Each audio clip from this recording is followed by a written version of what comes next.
찬양대 성가대가 정말 목소리가 가장 쩌렁쩌렁하신 것 같아요. 얼마나 은혜가 되고 또 찬양의 가사도 얼마나 은혜가 되는지 모르겠습니다. 이 앞을 이렇게 다 채울 수 있다는 게 비 오는 날 이 오후에 이 휴일에 이렇게 성가대석을 다 채울 수 있다는 게 너무 기적 같지 않나요? 네, 우리 어르신들의 이 믿음이, 이 기둥 같은 믿음이 있기에 우리 정릉이 앞으로도 미래가 너무나 희망차고 또 하나님이 기뻐 받으시리라 믿습니다. 예, 오늘 말씀은요 요한복음 말씀인데요. 우리가 오늘 지난주에 예고 드린 대로 게리 체프먼의 사랑의 5가지 언어와 함께 연결해서 보고자 합니다. 여러분, 오늘 무슨 날이죠? 오늘은 어린이날입니다. 어린이 주일이었어요. 그래서 오늘 교회가 온종일 들썩들썩했습니다. 아래서 아이들이 정말로 떠드는 그 소리가요, 소란처럼 느껴지지 않고 정말로 희망찬 소리로 느껴졌습니다. 우리 아이들의 함성이 야구장의 함성처럼 커지기를 기대해 봅니다. 예, 5월은요 어린이날이 아니어도 그런 날들이 많이 있습니다. 다음 주에는 어떤 주일로 우리가 보내느냐? 어버이 주일로 보냅니다. 또 우리가 담임 목사님께서 한번 말씀하셨지만 5월에는 부부의 날도 있습니다. 둘이 하나가 되는 5월 21일은 부부의 날입니다. 그래서 이 5월은요 가정의 달이라고 우리가 부르죠. 이 가정의 달, 이 가정은요 우리 하나님께서 우리에게 허락하신 최고의 행복이자 또 이 땅 가운데서 누릴 수 있는 정말로 선물이고 천국인데요, 우리가 지옥에 살기도 하고 천국에 살기도 합니다. 주님께서 주신 선물을 누릴 수 있기도 하고 또 누리지 못하기로 합니다. 근데 이걸 누리기 위해서 한 가지 필요한 노력이 있어요. 그 노력이 무엇이냐? 바로 사랑입니다. 이 노력이 사랑이라는 말인데요, 오늘 본문은요 주님께서 우리에게 새 계명을 주셨다고 말씀을 하세요. 그 말씀이 무엇이냐? 내가 너희를 사랑한 것 같이 너희도 서로 사랑하라. 이 요한복음 말씀에 갑자기 왜 13장에 이 말씀이 등장을 할까요? 요한복음은요 우리가 표적의 책이고 또 영광의 책이라고 말을 합니다. 그래서 전반부에는 7가지 기적, 우리가 너무나 잘 아는 그런 물이 포도주 됐네 하는 그런 기적들 있잖아요. 그런 7가지 기적들이 나와 있고요. 또 에고 에이미, 나는 누구이다, 나는 길이요 진리요 생명이고, 이런 나는 양의 문이다, 이런 나는 누구이다라는 절대적인 진리, 절대적으로 나를 나타내는 그러한 말씀들이 나타나 있습니다.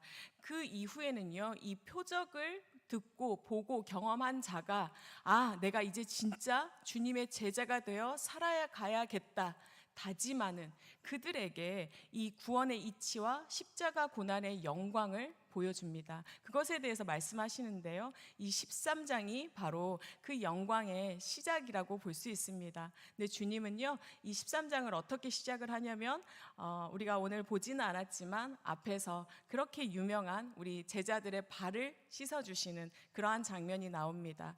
그래서 제자들의 발을 깨끗하게 씻기시고, 이게 바로 무엇이냐면 겸손하고 우리 주님의 희생과 사랑이 아주 녹아져 있는 그 사랑의 징수라고 볼 수 있는데요, 그 다음에 바로 주시는 말씀이 오늘 이 계명의 말씀, 너희가 서로 사랑하라 하는 이 말씀을 주셨습니다. 우리 주님이요 정말로 하시고 싶은 말이 얼마나 많으셨을까요? 그런데 우리 주님이 하시는 말씀은 서로 사랑하라 이 말씀이었습니다. 왜 우리에게 서로 사랑하라 라고 했을까요? 여러분, 우리는요 왜 살아가죠? 우리가 왜 살아요, 여러분? 그런 생각 안 해보셨어요? 저는 사춘기 때 그 생각을 정말 많이 했어요. 우리가 왜 살지? 인간이란 무엇이지? 그래서 이 답을 얻기까지 정말로 오래 걸렸어요. 10년 이상 걸렸습니다. 그리고 그것만을 위해서 기도를 굉장히 많이 했는데요, 하나님께서 우리에게 원하시는 건요, 하나님, 우리는 그렇게 교육받잖아요. 우리는 영광을 돌려드리기 위해 이 땅에 보내졌다. 근데 여러분, 영광을 돌리기 위해 이 땅에 보내졌다라는 게 무슨 뜻일까요? 내가 그냥 무엇을 열심히 해서 하나님께 영광 돌리면 그게 영광을 돌리는 걸까요? 제가 하나님을 만나고 나서 하나님께서 제게 하시는 말씀은요 그런 것이었어요. 네가 행복하길 원한다. 네가 행복해서 네가 나한테 감사하고 그러므로 말미암아 무언가를 할 때 나는 그 영광을 받는다. 이렇게 저에게는 감동을 주셨어요. 그래서 우리 주님은요, 무엇보다 우리가 행복하기를 원하십니다. 근데 우리가 행복하기 위해서 꼭 필수적으로 이게 필요한 조건이 있어요. 그게 무엇이냐면요, 바로 행복한 관계를 유지해야 된다는 거예요. 행복한 관계를 유지하기 위해서는 사랑하는 관계를 맺어야 합니다. 우리는요, 누구나 사랑받고 싶어 하고 또 사랑을 하고 싶어 합니다. 그래서 사실은 우리 교회 집사님들 또 권사님들, 장로님들 사실은 막 무언가를 주고도 싶고 사랑도 표현하고 싶은데 그런 자가 안 나타나. 이렇게 내 사랑을 받을 만한 자, 어떤 자예요? 그 자는? 그 자가 뭐 좋은 자여서가 아니라 나한테 다가오는 자. 우리 권사님 안녕하세요 한번 해주는 자가 안 나타나. 그런데 그러한 자가 나타나면 우리 권사님들은 어때요? 무조건적으로 사랑을 막 퍼주세요. 그래서 밥도 먹자고 하시고 내가 써봤더니 이것도 좋더라 하면서 서로 나눠서 쓰시고 그러시잖아요. 그러니까 우리는 모두 사랑을 하고 싶어 해요. 또 사랑을 받고 싶어 합니다. 근데요, 언제 우리가 이 사랑이 가장 커지냐면요, 우리의 가정에서 이 사랑이 가장 커집니다.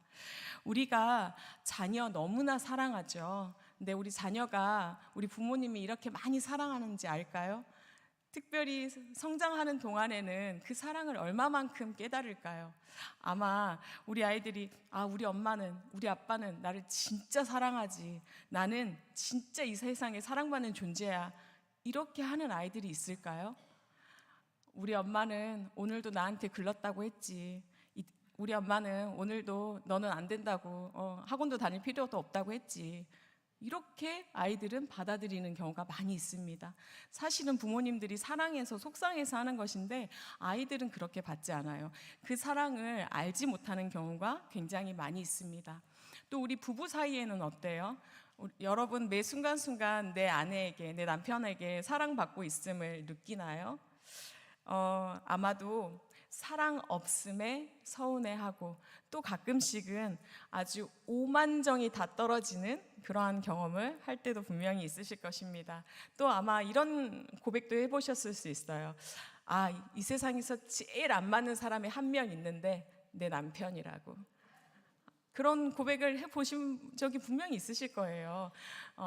그렇게 우리는 정말로 사랑하기를 원하고 사랑받기를 원하지만 그 가장 소중한 자가 그 자와 그 사람과 사랑을 하지 못하는 경우가 참 많이 있습니다. 분명히 우리의 중심은, 내 마음은 사랑을 하고 있는데 도리어 우리의 가정 안에서는 고통을 겪었거나 지금도 고통을 받는 그러한 경우도 있을 수 있습니다. 왜 우리의 사랑이 전해지지 못했을까요? 왜 그의 사랑이, 우리 자녀들이 부모님을 사랑하는 이 사랑이 왜 내게 전해지지 못했을까요? 오늘 그것에 대해서 말하려고 하는데요. 과연 우리가 어떻게 사랑해야 그 사랑이 전해질지, 어떻게 해야 행복한 관계로 이 천국 가정을 누릴 수 있을지 오늘 말씀을 통해 살펴보고자 합니다. 게리 체프먼 이 목사님은요, 사랑의 5가지 언어라는 책에서 그 답을 찾고자 하였습니다. 우리가 사용하는 언어가 있어요. 근데 그 사용하는 언어에 본을 보이신 분이 또 있어요. 누구시냐면 바로 우리 주님입니다. 그래서 오늘 내가 주로 사용하는 언어는 어떤 것인지, 또 우리 주님은 우리에게 어떤 언어를 사용하셨는지 그것을 알아보면서 우리도 주님을 닮아서 이 무너진 사랑의 관계가 회복되어지는 그 은혜 안으로 들어갈 수 있기를 축복합니다.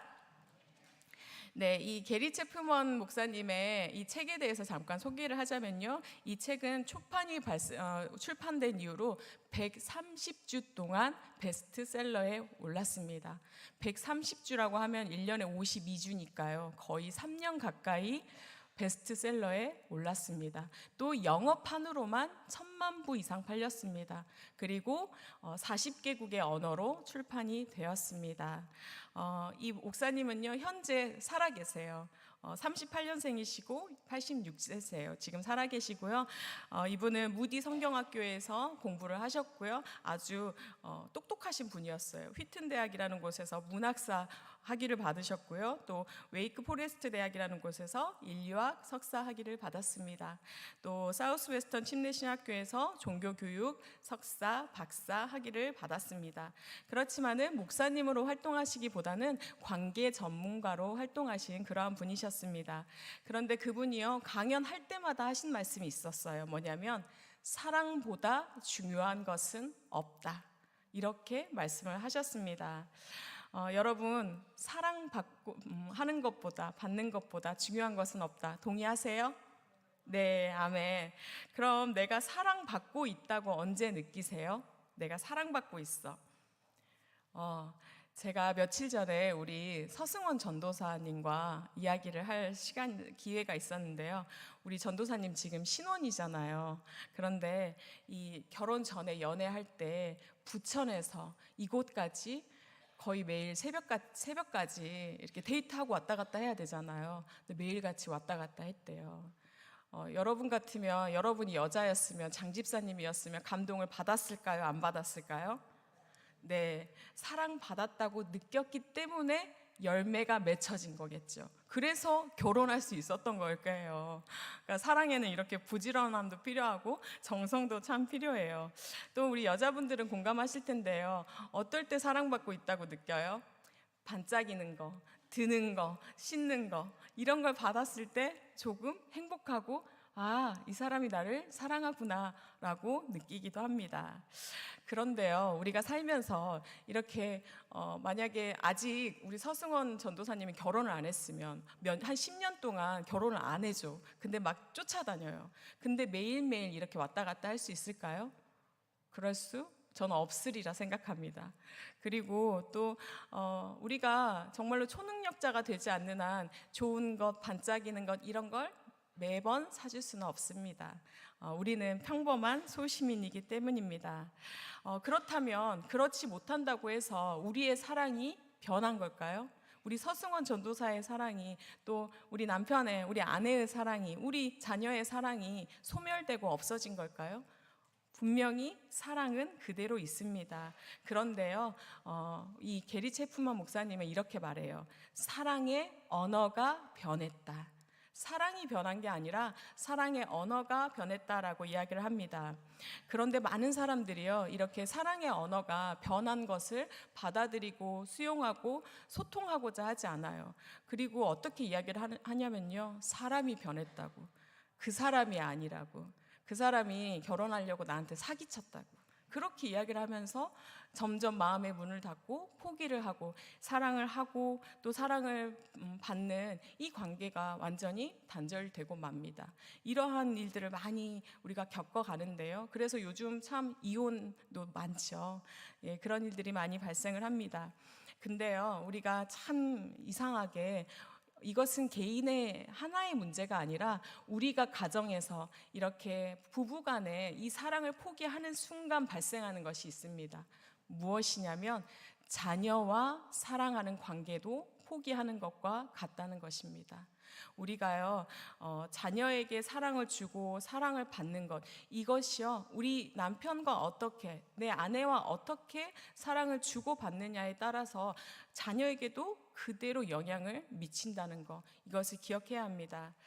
여러분, 그리고 이 사랑하지 못하는 것은요, 결국 어떤 형태를 띠냐면요, 사랑이란 이름으로 그럴듯하게 포장된 집착이 되어져 갑니다.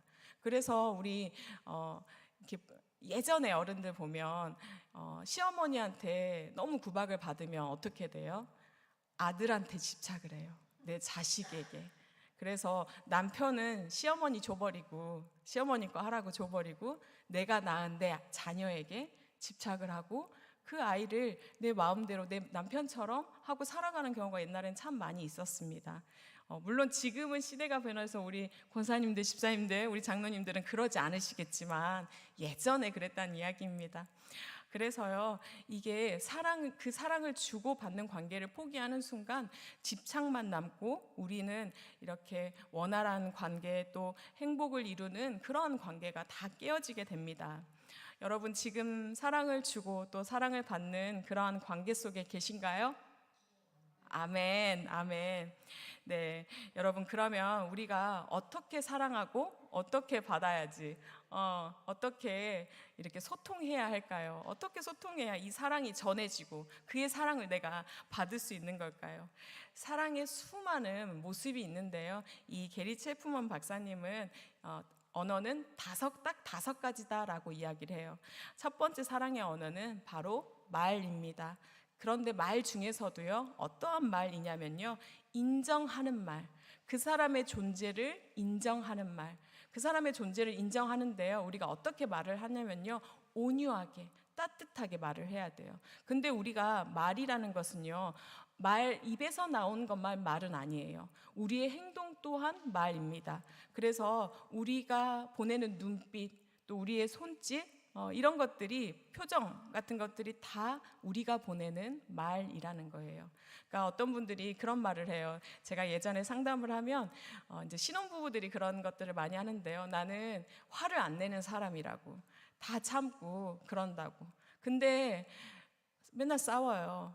보면은 말은 안 하는데 얼굴에 나는 이미 화가 났어 하고 써져 있어요. 화를 내고 있어요? 안 내고 있어요?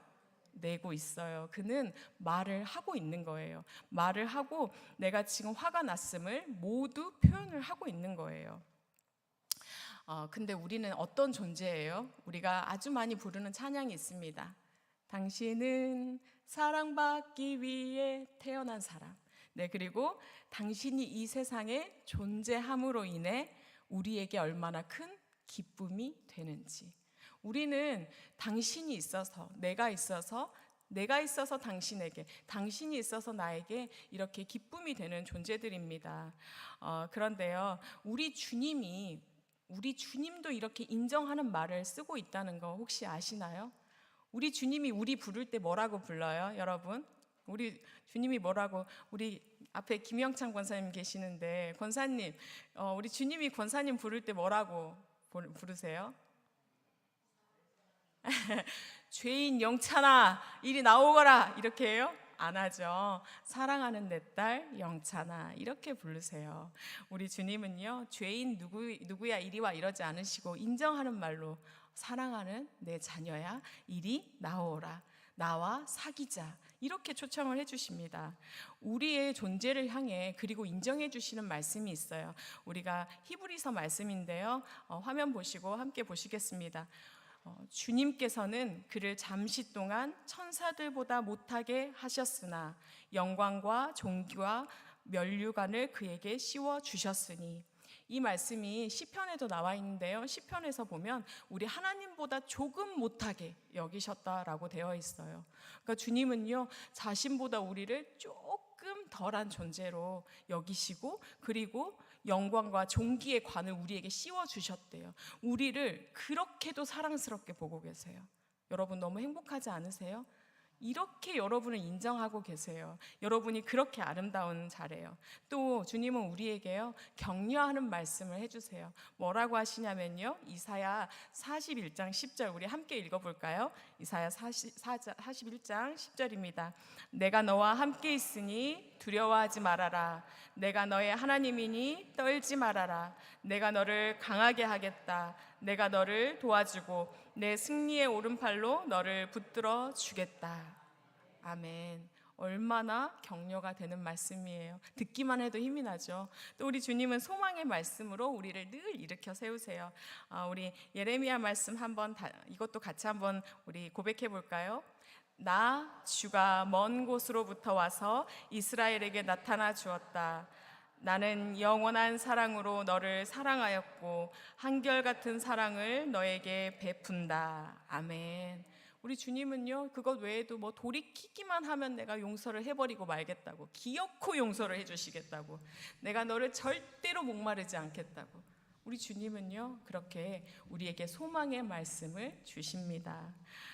여러분, 우리 주님이 우리의 존재를 이렇게 인정하시고 온유한 말로 격려하시고 소망의 말씀을 주시는데, 우리가 어찌 사랑받는 자녀임을 느끼지 않을 수가 있겠어요?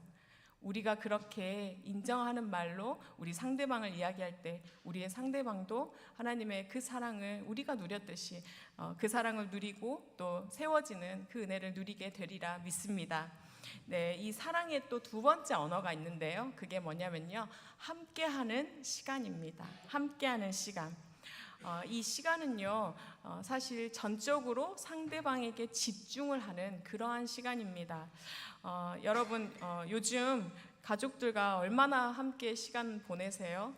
혹시 나는 오늘 아침에 애들이랑 밥 먹고 예배드리러 같이 손잡고 왔어. 나는 충분히 시간을 보내고 있어. 뭐 이런 분도 계실 거고, 또 어버이날을 앞두고 우리 애들이 집에 와가지고 어제 밥도 먹고 오늘 같이 예배드리러 왔어. 이런 분도 계실 것입니다. 그런데요, 요즘 식당을 가면 우리가 많이 보는 풍경이 있습니다. 무엇이냐면 각자 핸드폰을 보고 있다는 거. 그렇죠. 애들은 시끄럽게 할까봐 부모님이 동영상을 틀어줍니다. 또 성인끼리도 이야기를 하다가 무언가 화제가 나오면 그 화제를 검색해 본다는 이유로, 또 조금 정막이 돈다는 이유로 핸드폰을 하곤 합니다. 과연 이 시간이, 이것이 내가 당신에게 온전히 집중하고 있는 시간입니다, 당신과 함께 사랑의 눈빛을 주고받는 그러한 시간입니다 라는 고백의 시간이 되어질까요?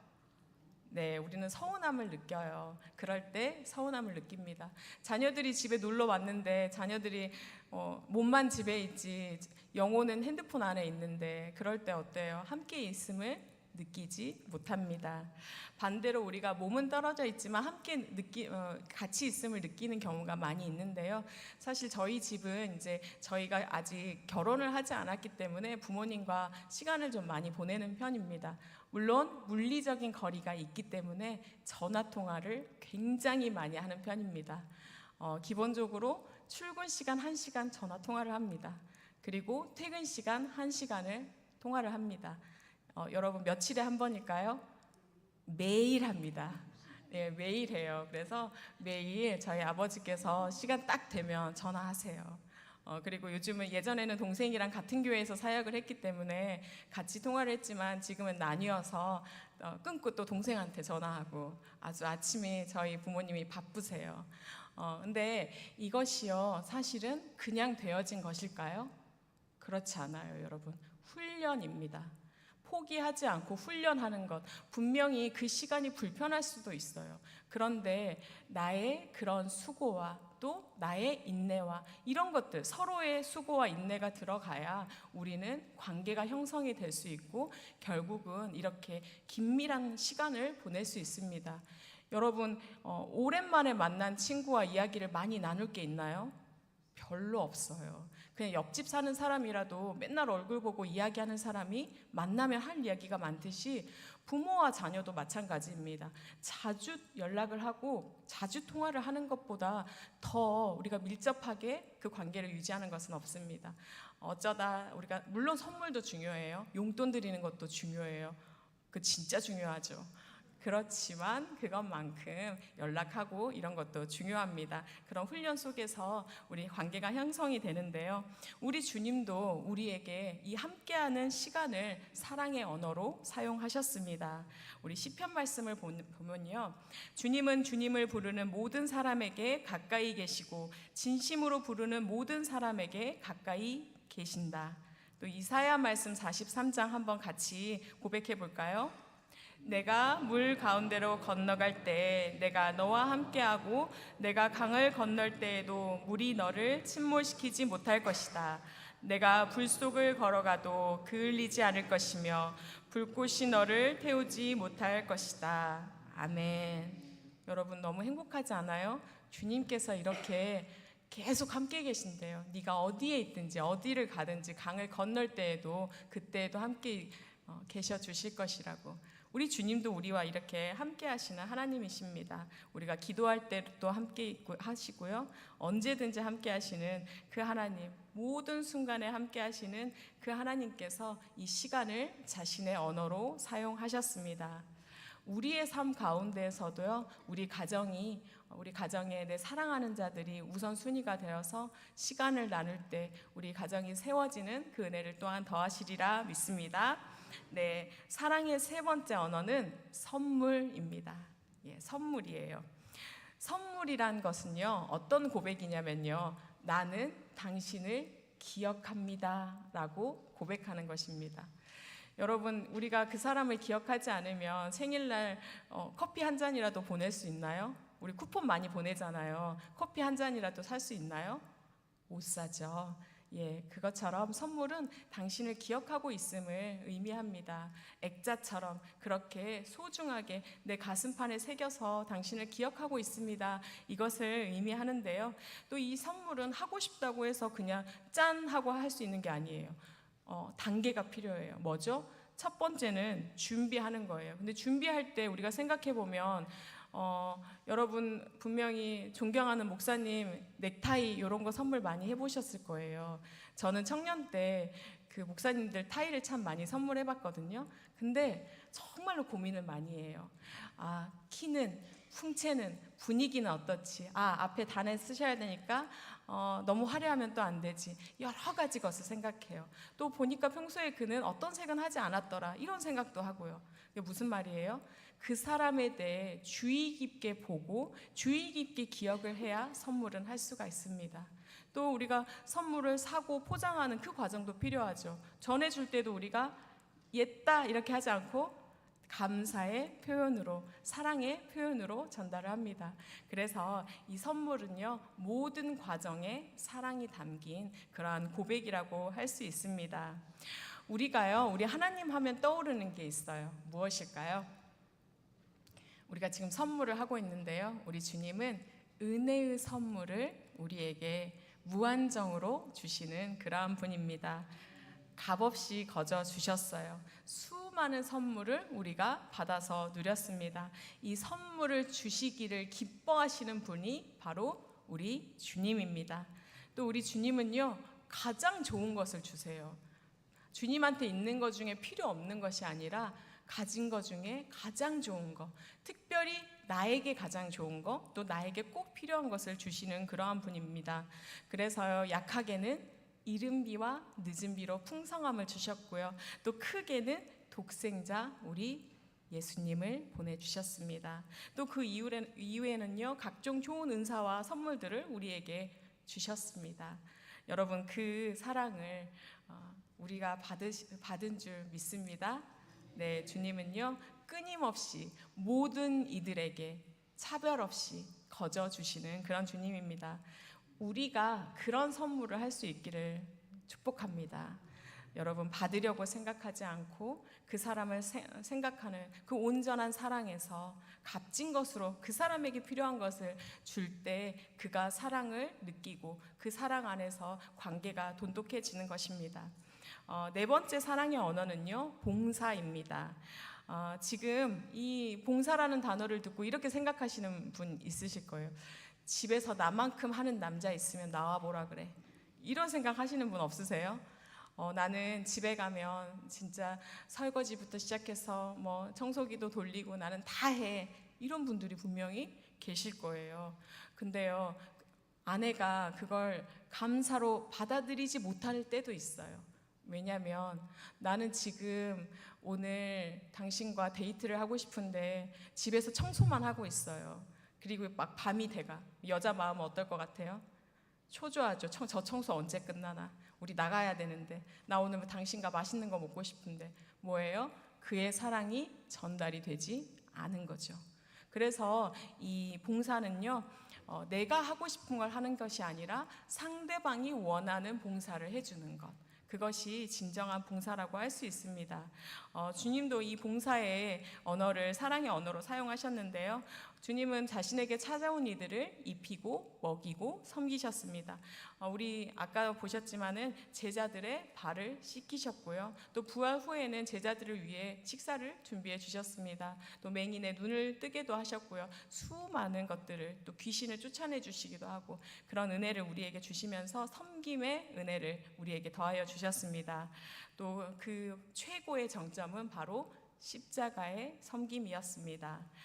우리 하나님은요, 독생자 예수님을 우리에게 보내주셔서 그 사랑을 표현해 주셨습니다. 또 우리 예수님은요, 우리의 죄를 대속하기 위하여 그 십자가를 지심으로 생명을 바치는 그 섬김으로 말미암아 사랑을 확증해 주셨습니다.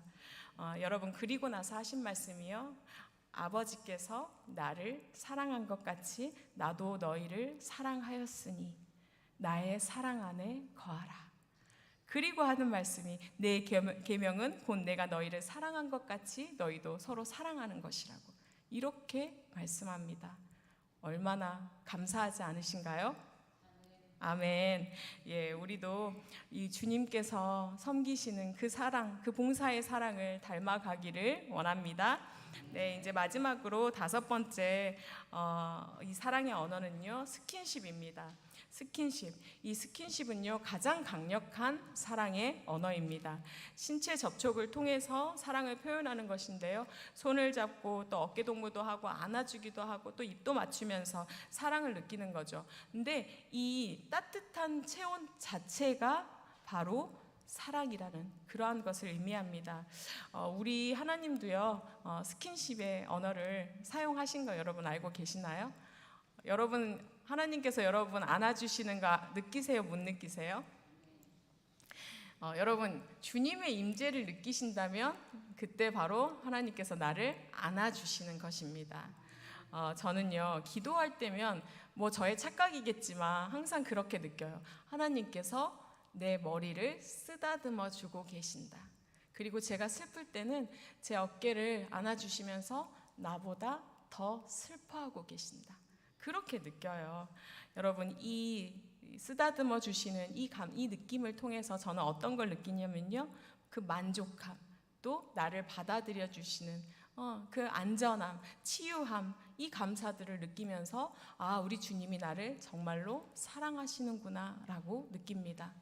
우리의 스킨십이 바로 이러한 스킨십이 되어야겠습니다.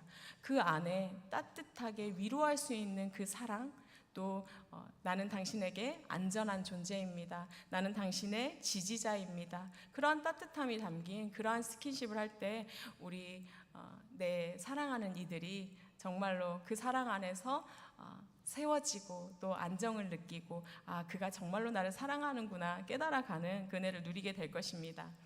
지금까지 이렇게 5가지 사랑의 언어를 보았는데요, 이 5가지 사랑의 언어가 왜 중요하냐면요, 여러분, 서로가 원하는 언어가 다르기 때문입니다. 그래서 어떤 언어가 있는지를 알아야 하고, 또 내가 주로 사용하는 언어는 어떠한 언어인지 알아야 합니다. 한 부부가 있었어요. 이혼을 하려고 하는데, 이혼하기 전에 뭘 하죠, 요즘은? 부부 상담이란 걸 해요. 근데 부부 상담에서 아내가 그랬대요. 남편은 자기를 하나도 사랑하지 않는다고. 그러니까 상담사가 왜 그러시냐고 물었어요. 그랬더니 아내가 하는 말이, 남편은 치킨을 사오면 맨날 닭가슴살만 준다고. 식빵을 딱 사면 처음 첫 장 그 꼬다리가 붙은 부분을 나를 준다고. 그래서 나는 저런 놈의 인간이랑 못 산다고 그랬어요. 남편을 상담을 했어요. 근데 남편이 그러는 거예요. 내가 아내한테 그렇게 잘해주는데 아내가 맨날 불평불만만 한대요. 식빵 중에 제일 식감도 있고요, 쫄깃한 끝부분부터 주고, 닭은 냄새 엄청 나는데 냄새 하나도 없는, 잡내 하나도 없는 닭가슴살 주는데 아내는 불평불만만 한다고. 어때요, 여러분? 서로가 원하는 것이 달랐기 때문이에요. 또 한 부부가 있었어요. 남편이요, 사업으로 엄청 성공을 했어요. 그래서 아내한테 정말로 시시때때로 선물을 하고, 또 집에 퇴근을 하고 오면 집안 청소건, 또 애들 씻기고 케어하고 이런 것들을 굉장히 잘하는 남자였어요. 근데 아내가 어느 날 이혼하자고 그랬어요. 왜냐? 자기는 외롭대요. 당신이 다 해주는데 밤에 너무 늦게 들어온대요. 그리고 일이 너무 바빠서 나와 함께하는 시간이 없는 게 나는 너무 외롭고 당신이 나를 사랑하지 않는다라고 느꼈다고 해요. 여러분, 이건 무엇일까요? 분명히 이 배우자 입장에서는 최선을 다한 것일 것입니다. 근데 자기가 좋아하는 언어를 쓴 거죠. 아내가 원하는 그 사랑의 언어를 쓰지 않았기 때문에 사랑을 받고 있고 또 하고 있는 것을 서로 느끼지 못하는 거예요. 이럴 때 우리가요, 이 언어가 다를 때 사랑받고 있다, 사랑을 하고 있다, 이걸 합쳐지지 못하고 또 포기하는 그러한 일이 발생하곤 합니다. 이 사랑의 언어가요, 왜 사람마다 이렇게 다 다른지 여러분 아시나요? 사랑의 언어가 다른 건요, 매우 높은 확률로 우리의 어린 시절의 결핍 때문이라고 합니다. 우리가 결핍되었던 것들이 그대로 나타나서 그것을 무언가로부터 채움받기를 원하기 때문에, 내가 어렸을 때 부모로부터 많은 학대를 받았다면 내가 누군가로부터 언어로 인정을 받기를 원한다고 해요. 그런 것처럼 내 안에 결핍이 있는 부분들이 내 사랑의 언어가 되어 나타나는데요. 우리의 자녀들이 그러면 의사소통을 잘하고 사랑을 잘하고 잘 받는 자로 살기 위해서는 무엇이 필요할까요? 우리 부모 세대가 여러 가지 사랑의 언어를 다양하게 주어야 합니다. 그래서 아이와 시간도 함께 보내야 되고요. 또 아이에게 인정하는 말도 해야 되고요. 아이를 따뜻하게 안아도 줘야 되고요. 또 시시때 또 적절한 시기에 보상도 해주어야 합니다. 그런데 여러분, 우리 자녀에게, 우리 가정의 내 식구들한테 부드러운 말로 표현하세요. 인정하는 말 많이 해주세요. 저는 참 편지를 많이 쓰는 편이거든요. 굉장히 많이 써요. 지금 동생과 같이 살잖아요. 그런데도 동생한테 편지를 써요. 이렇게 동생이 있는 사무실로. 정말 유별나죠. 그럼 제가 부모님께 편지를 쓸까요? 안 쓸까요? 예, 안 써요. 안 써. 그래서 저희 아버지께서 아빠한테도 한번 써라 이렇게 말씀을 하셨어요. 근데 마음이 없는 게 아니라 편지지를 딱 놓고 생각을 해요. 높임말을 써야 되나? 이거 대화체로 그냥 써도 되나? 이런 약간의 어색함을 조금 어떻게 하지 고민하다 보면 어떻게 돼요? 다른 할 일이 생겨요.